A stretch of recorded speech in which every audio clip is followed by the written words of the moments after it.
It's important to have a positive and optimistic outlook on life. But don't let positivity convince you to feel good about things that you shouldn't feel good about. See, that's where most people go wrong. They use positivity as a crutch to avoid facing reality.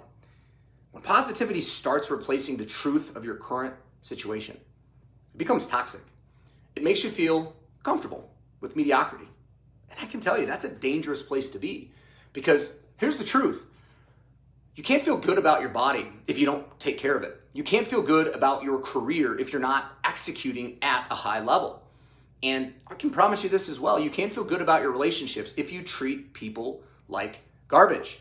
You can't feel good about your finances if you're reckless and make bad decisions with money. You can't feel good about your standards if you are consistently cutting corners and compromising. See, you might try to convince yourself that you're happy, but we all know deep down you're going to know that you're lying. And that's where the internal conflict comes from. That's why people feel anxious and unfulfilled even when they tell themselves everything is fine, because they know it's not. Living that delusion is neither healthy nor productive if you actually want a better life. No matter how hard you try to convince your conscious mind that everything is great, your unconscious mind always knows the truth. You'll know that you're wasting your potential. And that feeling, it's going to eat at you.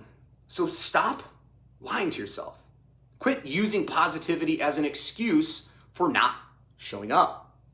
If you want to feel good about yourself, and you want to feel good about your life, there's only one way to do it. You've got to do the work. Take care of your body. Show up and execute at a high level in your career. Treat everyone you come in contact with respect. Manage your finances with discipline and hold yourself to a higher standard every single day. Because when you're doing the work, when you know that you're operating at the highest level possible, it's impossible to feel bad about yourself. Confidence, it doesn't come from telling yourself that you're great. It comes from proving it to yourself. And that only happens through action. And once you start living that way, once you start stacking the wins and holding yourself to a higher standard, positivity, it takes care of itself. You're not going to have to convince yourself that you're winning because you'll just know that you are. And that is how you build a great life. That's how you develop real confidence. So quit lying to yourself and do the work because everything you want starts there.